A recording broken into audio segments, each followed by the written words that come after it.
C'est encore une belle soirée pour le Paris Saint-Germain qui s'est imposé 4-0 face à Dijon en Ligue 1. C'est la 4e fois consécutive que le PSG marque 4 buts au moins en championnat. C'est une première dans son histoire.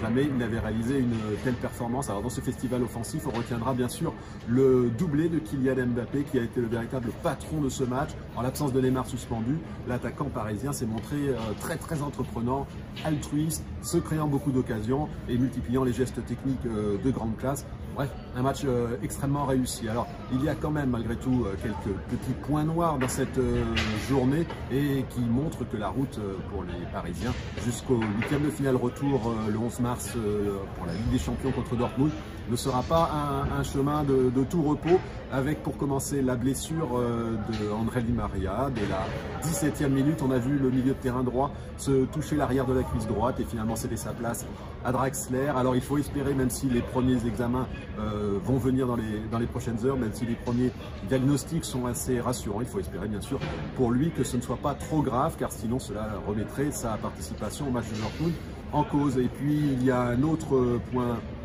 sur lequel Thomas Tuchel va devoir se pencher, c'est la réorganisation un petit peu tactique de son équipe, avec Marquinhos qu'il a maintenu au milieu ce soir, avec Tanguy Kouassi à qui il a fait confiance en défense centrale.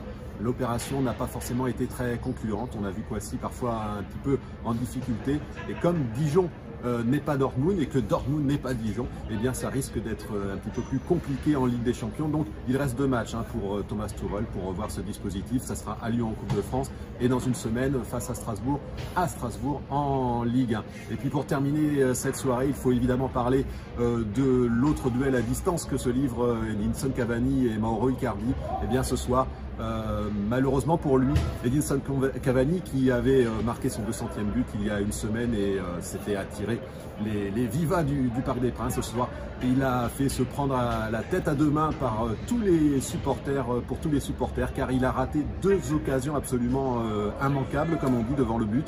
Et évidemment, il est sorti, remplacé par Icardi, qui lui n'a pas loupé. Au bout de 6 minutes sur le terrain, il a inscrit sur sa première frappe son premier but.